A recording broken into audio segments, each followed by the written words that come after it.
I kind of want to go back to what you were saying, Don, about how you wonder if like men perceive anger as something they control. Well, it's because we perceive we control everything. And so that just fits in. Yeah. And I wasn't really even saying that tongue in cheek because we're raised to imagine that we are in control of not only our destiny, but many others' destinies along with us. Yeah. And I do wonder about the control piece. Like, I'm very curious about that because I wonder how much of it is control versus the feeling, or both, that it's righteous, like that your anger is always justified. And I definitely feel like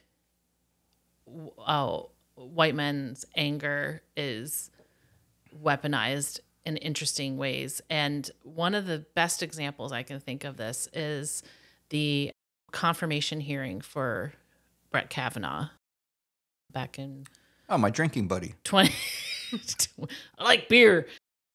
2018, 2019, I can't remember which year it was. And, Christine Blasey Ford, I think that was her name, testified. And immediately, so there was this, break from the hearing, and all of the pundits on every channel, even Fox News, were like, she sobered. Testified him about assault, right? Right. She testified against him. Sorry. Yeah. In case people don't know. Yeah. She testified that he sexually assaulted her when they were in college. And everybody afterwards was like, wow. Like it was like really sobering. They were just like, what a credible witness. It's hard to see how anybody's going to recover from that. Like it was this moment. And, and I was messaging with different female friends during this. And I remember thinking, oh my gosh, someone's listening. It was like, huh. And then Kavanaugh testified, and he yelled and cried, actually. But mostly he was angry, and it was like so many people after that were just like, oh, she was lying. And that was just such a fascinating little case study for me, because she was very measured. She didn't even get like incredibly emotional. She was, because she's also, I forget what kind of scientist she is, but she was like, well, I remember because this is what happens in the hippocampus. Like, you know what I mean? And she was very like clinical about some of it. And she was very measured. And so it wasn't even like you could be like, well, this woman got up and was super emotional and like discount her. But the guy came up and was angry. And then people were like, well, he's so angry. Guess he was telling the truth. Like, it's just. Yeah. So and the crying weird. part is interesting to me too, because I feel like it's less acceptable for men to cry, but it's almost like they can keep it in their back pocket, because if they get into trouble, they can pull it out. And then. Well, do you guys remember last night we did a live stream on the 17th of November with David Gushy.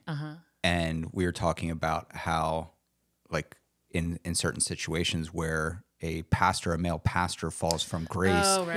Yes.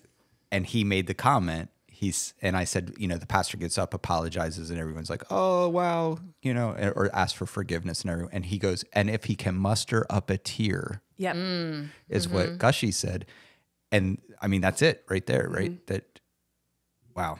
Yeah, and it's so celebrated when that's like the baseline of what should happen in that situation. Like, that's like the minimum of what should happen is an apology. An apology, right? Yeah. Well, I would say the minimum that should happen is apology to the victim. Yeah. And then. Yeah, that's the other thing, is a lot of these cases, the pastors are apologizing to the congregation. Yeah, you're right.